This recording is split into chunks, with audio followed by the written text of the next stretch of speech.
I'm Deborah Owens, America's Wealth Coach, and it's time to get wealthy.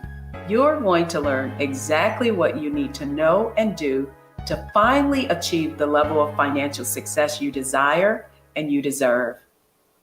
Interest rates are up. The cost of almost everything, like food and gas, has increased. And now we're seeing the impact of that, all because the Federal Reserve wanted to slow down the economy. And in addition, now there are massive job layoffs in every industry. So the question is, can you still thrive in these uncertain times? Where we're going to hear from someone who has accomplished just that. But before we get started, here are the 3 things you may not know about what you need to do to recession-proof your life.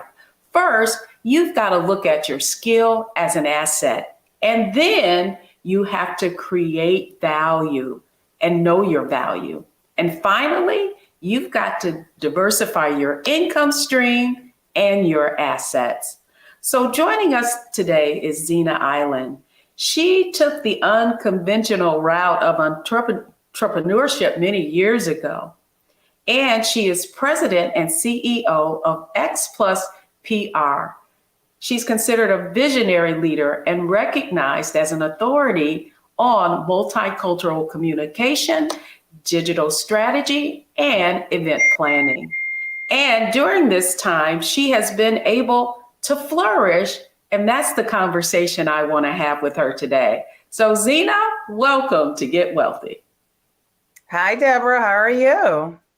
Oh, it's great to have you. And the reason I wanted to have this conversation is because of a recent conversation that we had just about how you were growing your business as an entrepreneur during these times. And you revealed to me that you've really been able to see your significant growth. And I thought this is just the conversation that we need to have, because when you listen to all the doom and gloom, you may, get concerned and want to contract. And so talk to us just a little bit. First, just share a little bit about your company and what you do. I do a lot of things. I'm in PR and communications. I'm really well known in the media space, where I help clients get media attention in whether it's print, because I just had a client, get something in USA Today print magazine that just came out with Michelle Obama on the cover, as well as digital, television, broadcast, radio. I'm known to, come to me, and especially in the Black community, in Black media, because I know a lot of those people. I've worked with them over the years. I understand the history of Black media and the importance of Black media. Why, as a people, as a community, that we need to use it in order to tell our own stories. Not to say we can't use a USA Today. I just said that. But there's nothing like Black media being able to tell our stories. And that's why it's important to have voices like yourself here, having these shows, because it's dedicated to Black people and how we need to build our wealth. So that's what I'm known for. I'm also, helping people get speaking engagements. I do a variety of different things in the communication space. So I'm excited to be here, and thank you so much.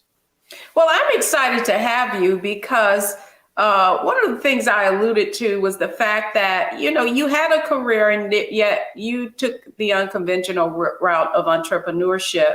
And as you well know, full disclosure, you've been a part of our Wealthy You community and are a Wealthy You member.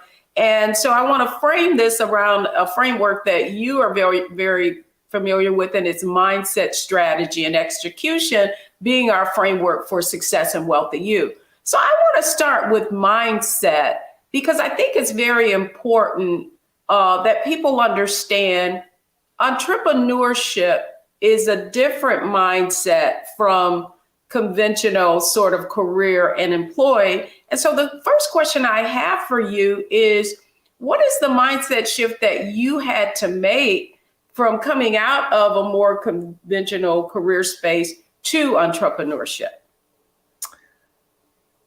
Oh man. So in the beginning of all of this, my journey, it was not by choice. I was laid off. I had just had surgery. And during that period of time, I ended up getting laid off once I came back because all my assignments had been given away. But fortunately, while I was recovering, somebody came to me with an assignment. I'm still grateful to him. His name is Scott Busby. He's out of Los Angeles. Great guy. Said, I need some help pushing this book out that my dad wrote on LBJ and Dr. Martin Luther King. And I feel like you're the right person to do it. And I was like, really? I was like, yes, I think you can do this. So I did it while I was recovering from surgery. And I'm glad I did because it helped bring in some income, additional income. And then when I was laid off, I continued to work with him, received some more projects from him out because his dad was, they're based here. Even though he lives in LA, his dad was based here. It was very well-known man. And I just helped to push that pushed it out. And then came along, I got an opportunity, thank God, with Ford Motor Company Fund. I started doing work for them through a PR agency out of Southfield, Michigan called In Touch Communications Group. So I did work for Ford for a number of years, almost all the way up until the pandemic. And that's where I learned. That's where I expanded. That's where I learned more about my Black history and my culture, and working with people like Dr. Dorothy Height and Sonia Sanchez, and sitting at the feet of Medgar Evers' wife, and for some reason, Myrlie Evers. Yes, yes. Myrlie Evers. Well, you know what? Sat at her feet, okay? Sat at her feet in Texas. Let me be clear. Well, you know, I love this, and I didn't know this backstory really, but how appropriate it is to be having this conversation during this time where I didn't realize you were laid off, and that's how long you took. That's how I got involved. And times were good, right? Times were good. But my point is that your skill set is an asset. That's the first thing, right? And that's what I really want people to understand about when we're in an economic downturn, that problems can be opportunities if you know how to leverage it and you're clear on what your strengths and your skills are. And so the other question I have for you is, on this path, it hasn't been easy. Yes, you were able to transition into entrepreneurship. But the other question I have for you is, in terms of mindset, when you've also faced some personal challenges. Even then, you were in the hospital, and I know that you had some personal and family challenges. What kind of mindset would you say people need to have in order to overcome and still thrive in spite of them? So, and this is where I'm getting at, because things were going well, and because I was learning things from other people, and at the same time, those people were showing me along the way my skill set, what I can bring, my assets. And then, I lived through the 2008. When the bottom fell out in 2008, 2009, everybody was running around talking about the world is getting ready to blow up, So, and I was struck with fear then, but I made it through it. And then once I made it through that, I realized when I did have to have another surgery and I got sick, and then my dad got sick, I realized, even though those times were hard, oh my gosh, they were so hard and it was tough, and my business suffered. But I think because of the fact I knew I made it through before, And my faith, I have to say that my faith in God, I believe in God. I read my Bible. I had to draw strength from that, and also the strength from the people who surrounded me for a temporary time, because Dr. Dorothy Height's not here anymore. So we got to think about you. So when you go back to your circle, that is so important. You got to think about who you surround yourself with, because they help you thrive. They help you keep going. They help you elevate and level up. And you always have to think like that. Even right now, we're getting ready to head to a recession. Amazon just announced 10,000 layoffs. Facebook is laying off people. I mean, the tech industry, which was is untouchable. You know, nothing ever happens to the tech. It's happening. So, you know, people are getting worried. Inflation, like you said, gas prices. Where is all this going? And all I'm doing is, you know what? Bucker up. You know, just pull it together. You're gonna get through this, and I know I will. And this is these are times where you take advantage of what's going on. This is how people get rich or richer, is when things you think is bottomed out. That's when you have to start looking at, you know, I'm not trying to get into the stock market. I am no expert. That's your I love, but that you know what? No, back to you, so you can talk about that. But no, I love that. But what you just described was that wealth mindset, and that is viewing problems as opportunities, because we are on, you know, talking about mindset. And I think you said something really important there, Xina, and it's that you made it through before.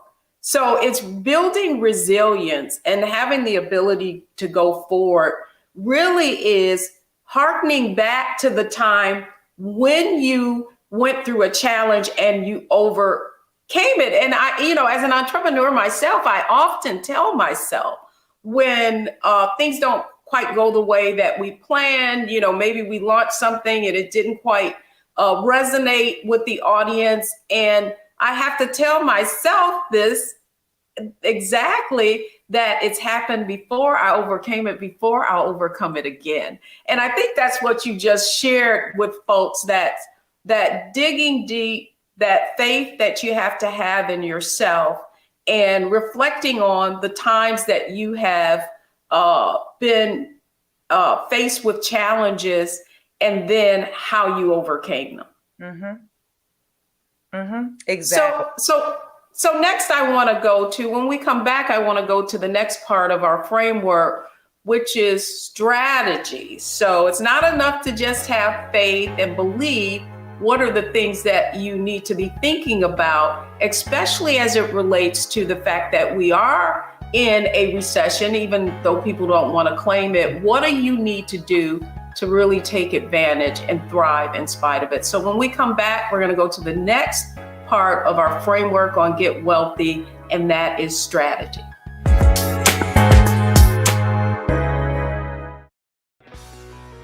Let's be honest, as successful women, we're crushing it. Maxed out 401k and Roth IRA? Check. Aggressive savings and investments? Check. Yet, the freedom our success was supposed to buy can leave us stuck on the six-figure hamster wheel, watching retirement slip further down the road. There's another way. Get coaching courses and community at wealthyu.com. Don't wait till November 8th. We can vote today, y'all. Early vote started this week. We're on Savannah State University's campus. We'll be dorm storming today, giving out treats for everyone. We hope to see everyone at the polls when it comes to November. If you believe we got power, let them know. Make some noise. Put a fist up. I need to see a fist in the air because we got power. Come on, you put it up. Come get your shirt.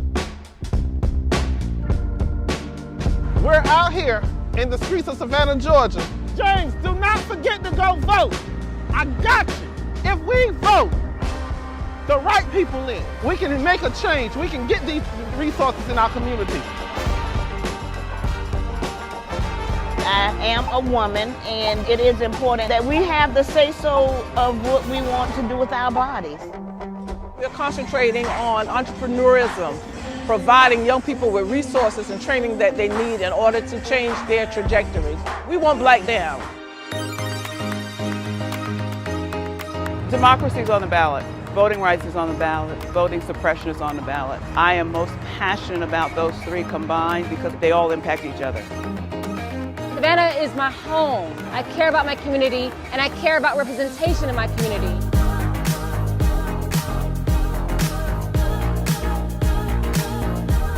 Our voices are still going to be heard no matter what kind of obstacles try to come up against us to stop us from voting. We're still going to be standing our ground.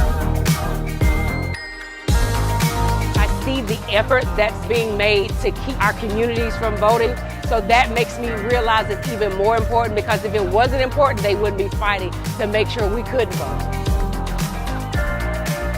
This doesn't stop this year. This is a forever movement. We're going to exert our power as a people, walk in our rightful place. We're going to change our communities, fight for our communities, and build our communities.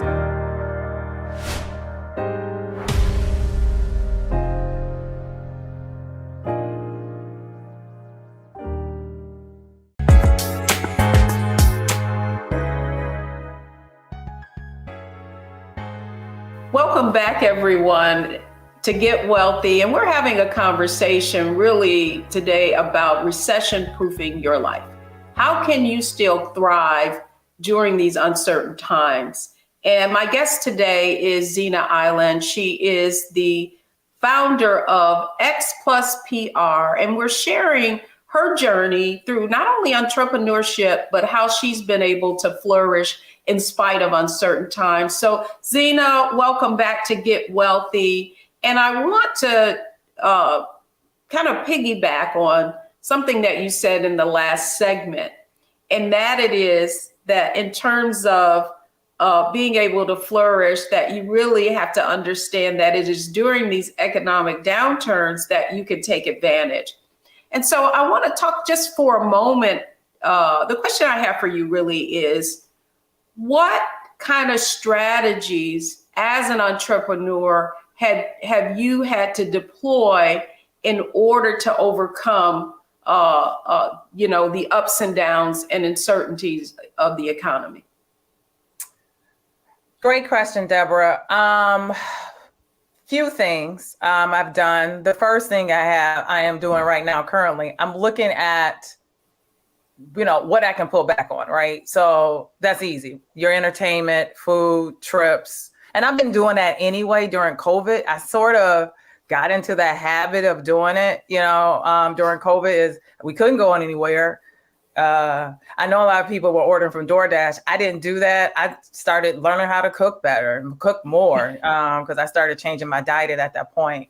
And so look at things, your subscriptions. That's another big piece. We don't realize how many subscriptions we have. And I'm not going to lie to you. I added up. I found $300 worth of subscriptions I did not need. I just did that about 2 months ago. $300 a month. So I got rid of those. So that's another thing. And go through every single thing that you're doing every day and figure out what don't you need to do anymore, So that's one thing I've been doing. I've been trying to pull back on. Number two, I am looking at different opportunities in the stock market. So, there's some things that have come down that I wanted to buy before, but they were just a little bit too high. But now they kind of, they're at a point where I can buy it. So I've been buying more stock, even though it's, I'm supposed to be stacking cash. And that's the other thing I've been doing. A friend of mine told me, who's in finance, said, start putting cash away. Cash is getting ready to be king for now. And so I've been saving more and more cash as well. So, and from a business standpoint, I'm looking at ways of tweaking my business. What can I do? I noticed just recently, people are coming to me to get booked for opportunities, or if you hear anything, Xina, that where I can speak, can you, let me know. So I've been doing a few of those as well. That's something that's been a little bit, I want to say it's completely out. I've been doing it all along, but I never done it for payment. So here's one of these things that we used to talk about. You got to know your worth. You got to know your value. So I'm looking at my value to see what else could I do to make additional money. Because right now my mind is on retirement. And I learned a lot from my dad, who taught me a lot because, he kept saying, you got to think about retirement. You're not going to stay that age forever, even though you look younger, even though you look good. I never forget, on my birthday, my father walked into the kitchen. I was home for my birthday and I was with my mom. My father walks in. My parents are divorced, but they stayed friends over the years. And he walks in and he starts, you need to start thinking about retirement. I mean, he just gives me this long speech about, you can't keep living the way you living from day to day. I mean, I'm not kidding you. Then I know you're on your own. You really need to. I mean, my mom looks up and said, Jess, did you know it's her birthday? Did you forget? But that's great advice on your birthday. And so, one of the things that I wanted to talk about strategy, and I know that we've had conversations around being an entrepreneur and what you need to do to create that kind of financial safety net as an entrepreneur, because it's not like you've got, someone you always have an opportunity to have a 401k, depending upon what your relationships are with your customers. What advice would you give entrepreneurs, business owners about structuring your business so that you can create a kind of financial safety net for yourself? Talk to people like you. I mean, seriously, you've given me advice. I'm a part of your community, your circle, and being a member has helped me. It helped me thrive. And listening in and learning about start thinking about buying real estate. I wasn't thinking about buying. I was just happy to be in my condo in Arlington. That really is expanding your circle. Yeah, but I mean, I wanted you to specifically to talk about, like, what are some of the accounts that you've set up for yourself as a business owner? Like, have you set up retirement accounts for yourself? I want just for you to kind of share what strategies you've had to put in place as a business owner so that you're still, of course, thinking about retirement for yourself and through your business. Well, a couple of things have been going on. I have mutual funds, which thanks to you helped me. I had a lot of mutual funds. We helped consolidate some of those mutual funds. As I mentioned, I also have stocks. I also have cash, and I have something automatically coming out every month from my account. It's called Albert. I use that just so I won't see it. And then if I have an emergency, I'll have the money available. So like right now, I have a car emergency, as you know, I've mentioned that to you. And it's going to cost me some money because of the type of car I drive. So that lesson number one for entrepreneurs, seriously, do not always go out and get the fancy, cute car. I know you want to show your success, but later on down the road, if you're anything like me, I keep my cars. I've been taught to keep my cars, even though I'm from the automotive area where people lease. My parents told me, buy a car, keep it, and let the car pay you off and back later on. So I still hold to that. So, but they didn't say go buy a car that's going to cost you a lot of money in services and fees later on. So that's something I have learned. But you just gotta, things can go great. But let me tell you, there are times that things are gonna drop. Times won't be as great. So you want to be able to lean back on the cash. You want to be able to lean back on your savings. You want to not max out all your credit cards. I finally got my credit cards down to a point where it is so manageable. And I'm just now, to be honest with you, I'm focusing on I still have some student loan debt from grad school. So I have a little bit left. So I've been focusing on paying that down. And it's been and then talking to you and learning different strategies, for example, personal 401k. I have a 401k from a corporation, from a company. However, I did not think about having a personal 401k. So that's something I am going to do for 2023.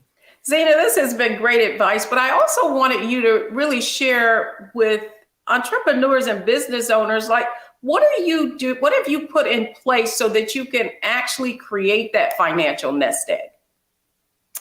Well, Deborah, and I know you and I have talked back and forth on this. I have a 401k through a company. Fortunately, one of the clients I'm working for right now has me as a temporary company, and I also have been able to invest in their 401k plan, which I'm grateful for. The one thing I don't have that you've told me that I need to get is a personal 401k, which I plan on doing that this year. That will happen. Also have been saving cash. So what I do, I use this app called Albert. I don't know if anybody's familiar, and Digit. It's for two different reasons. So one is for my business, if I have a business emergency, and the other one's for a personal. So right now I have one combined. I have a car emergency right now. So I'm pulling money from those two apps to pay for my car emergency. I also have equity in my home. I haven't borrowed anything, but I do know if things do get to a point, I can leverage that equity, but I don't want to because interest rates are high. So we're trying to avoid that part because of the interest rates, but at least I know I have it. The other piece is I'm cutting back. I'm watching the subscriptions. I found like 200 to 300 subscriptions I did not need, because sometimes because I'm subscribing to the news, because I have to stay on top of the news of what's going on in the business world. And then I have these clients who are in different areas, in health and tech, social justice, civil rights. And so I subscribe to all these different newspapers, Amazon, everything. So I had to cut back on some of those things, and we all have to be careful. So what I tell people is, especially entrepreneurs, do not forget along the way that you need to put some money away. I know that's that grind. Yes. That's great. And, I love the fact, Xina, that you've really set up these systems, right? And that's exactly where I want to go next when we come back. So we've talked about mindset. We've talked about strategy. When we come back, I want to go to the next aspect of our financial success framework of execution. It's one thing to talk about it, it's another thing to be about it. So when we come back, we're going to have a conversation with Xina about how she went from got out of her head and from just managing a business and working in it to working on her future as well. So when we come back, we're going to talk about execution.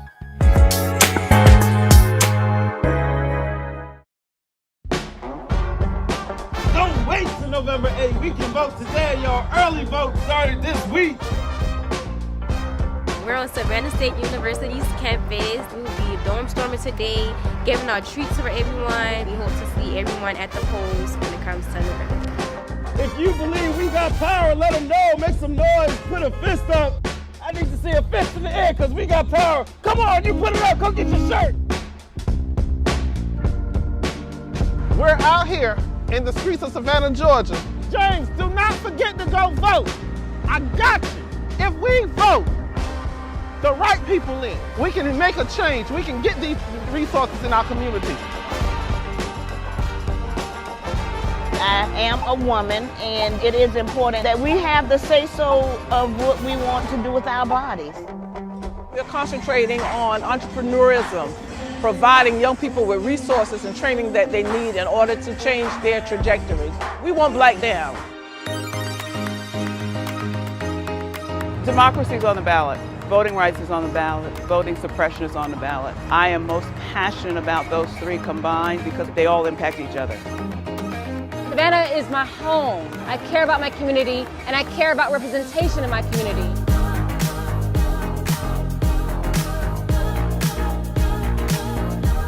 Our voices are still going to be heard no matter what kind of obstacles try to come up against us to stop us from voting. We're still going to be standing our ground.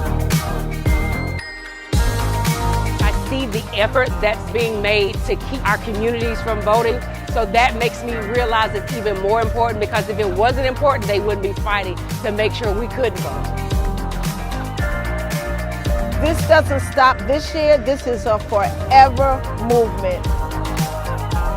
We're going to exert our power as a people, walk in our rightful place. We're going to change our communities, fight for our communities, and build our communities.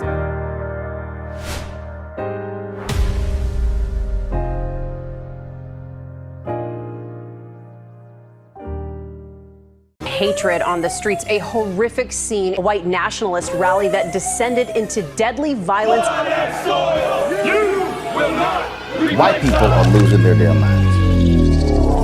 As an angry pro-Trump mob storms the U.S. Capitol, we've seen shootings. We're about to see the rise of what I call white minority resistance. We have seen white folks in this country who simply cannot tolerate black folks voting. I think what we're seeing is the inevitable result of violent denial. This is part of American history. Every time that people of color have made progress, whether real or symbolic, there has been what Carol Anderson at Emory University calls white rage as a backlash. This is the rise of the Proud Boys and the Boogaloo Boys. America, there's going to be more of this. Here's all the Proud Boys, guys. This country is getting increasingly racist in its behaviors and its attitudes because of the fear of white people. The fear that they're taking our jobs, they're taking our resources, they're taking our women. This is white fear.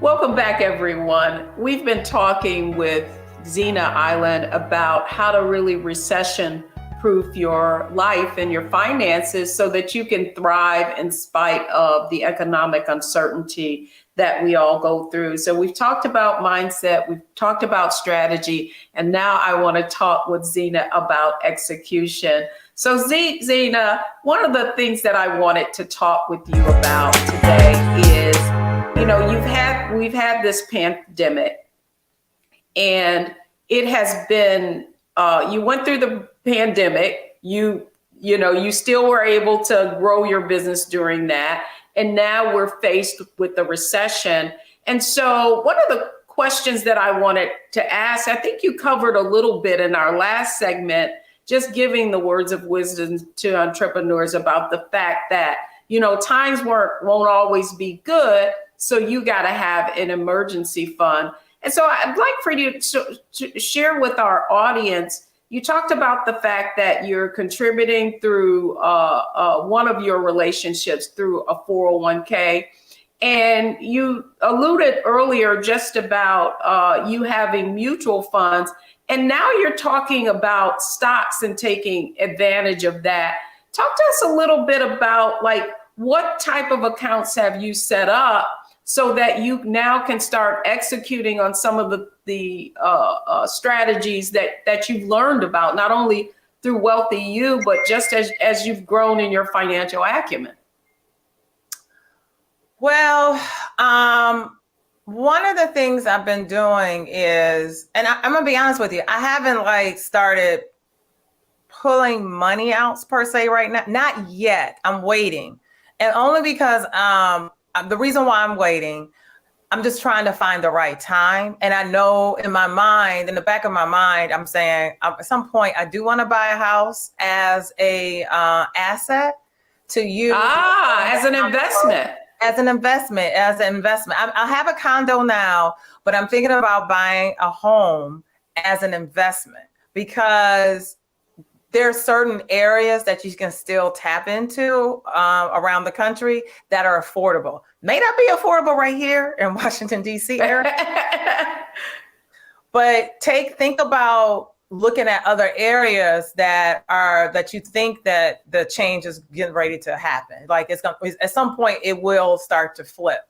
And then that's what I've been doing. So that's another reason I'm trying to save my money, be careful about what I spend on, making sure certain things are done appropriately, because at some point I am going to pull the trigger and buy that investment property just to have and hold on to for retirement. I might have to move in there one day. Who knows? I mean, we don't know. But I love that you have just really expanded how you're thinking about building wealth and creating financial security for yourself from, really leveraging your ways that you can invest. One of the things I know is that you took old investment accounts that have been dormant and you've kind of optimized those. And now you're branching off into real estate. And because one of the points that I made is diversifying your income stream and diversifying your assets. And so you've been on quite the journey. We've known each other for over a decade now. And to see your financial transformation for me has been so rewarding.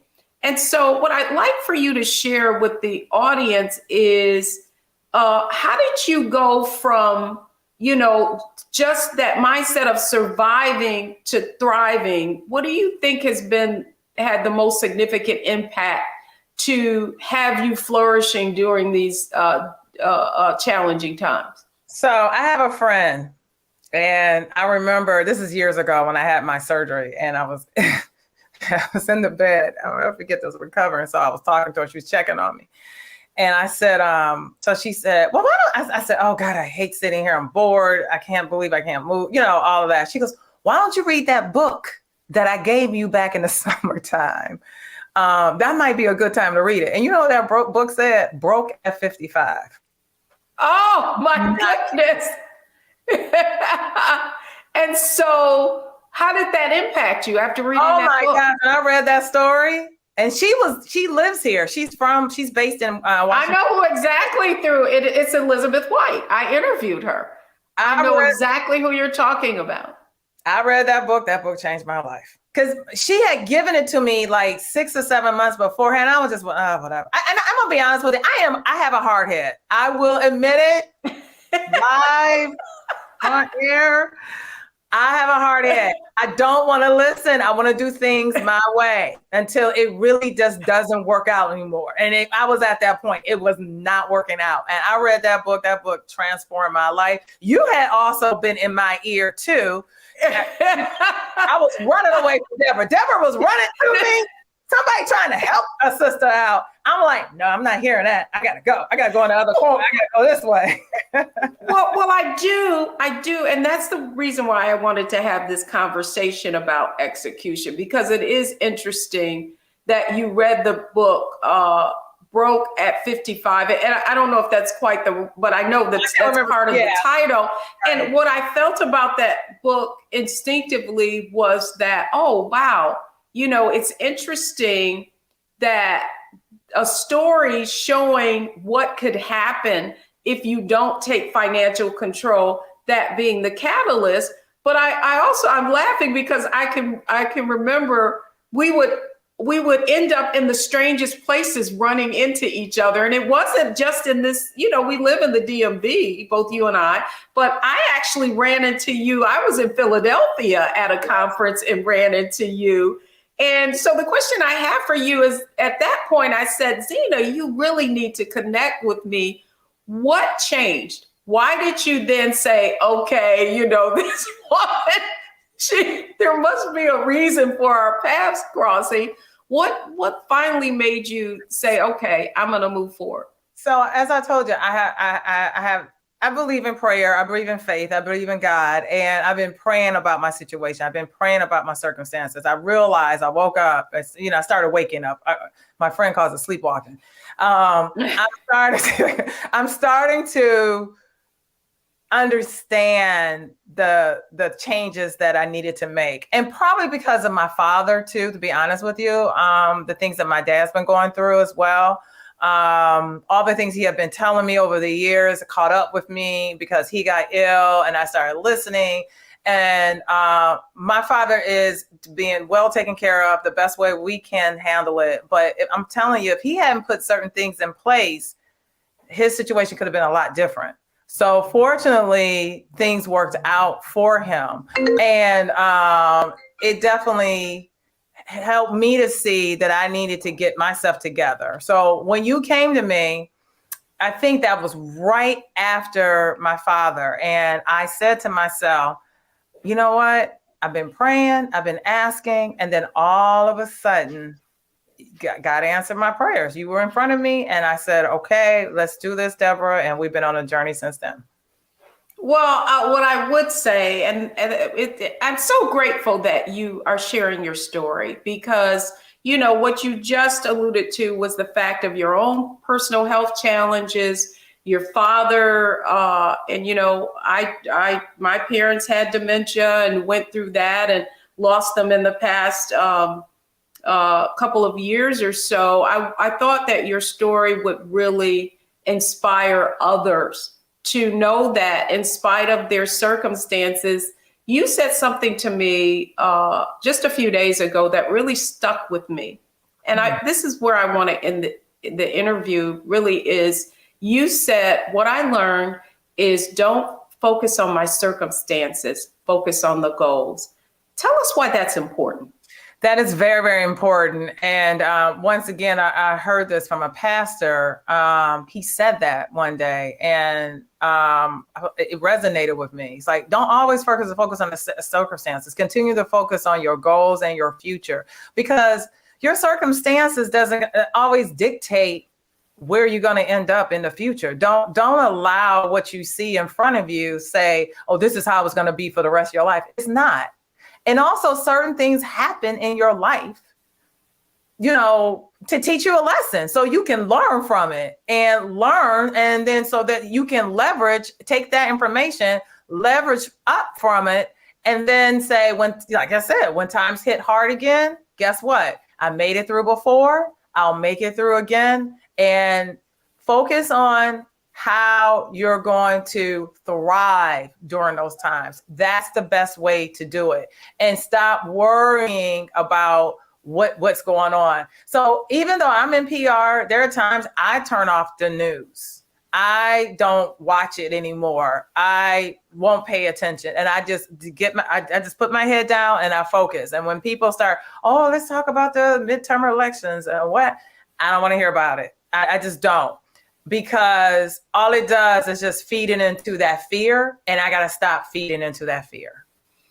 That's great advice. You know, we normally do the analyze, optimize, maximize segment, but I think you really summed it up in what you just said, Xina. And something really struck me, something that we say often in Wealthy You, and it is you never lose. You either win or you learn.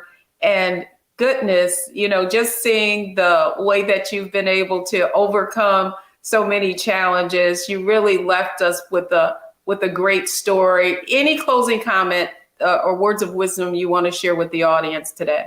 So if you're an entrepreneur, you're thinking about entrepreneurship, just remember, I said this earlier, take care of yourself. And that's mentally and financially. And physically, your health is important too. So remember, your health is your wealth. That is a true statement, because whenever I got taken down, what I mean by that, I had surgery. I fell from running, you know, so I was injured. So I couldn't get around the way I wanted to for a few months. Anything health-wise, it always kind of took me out the game. And you want to stay healthy as much as possible. And then, and one other thing, delegate. Put people in place to help you. You can't do it all. That's great. That's great. You can measure a person's success by their ability to ask for help. Xina Island of X Plus PR, thank you so much for sharing your journey with us today on Get Wealthy. Thank you. Well, folks, when we come back, the 3 takeaways from today's show that you need to know and do. Don't go anywhere, folks. We'll be right back.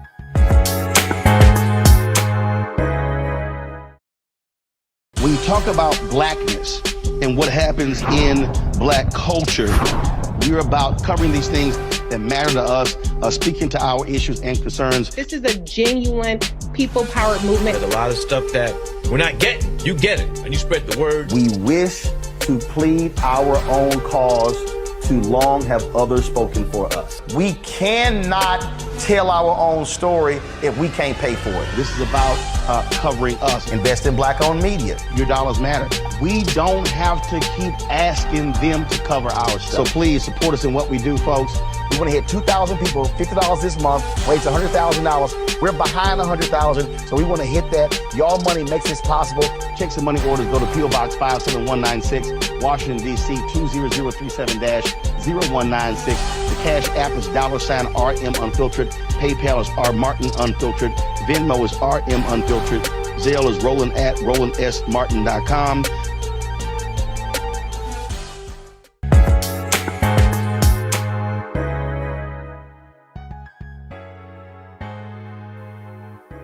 Welcome back, everyone. I hope you've enjoyed Get Wealthy today. We really wanted to share exactly what you needed to know and do to recession-proof your finances during these uncertain times.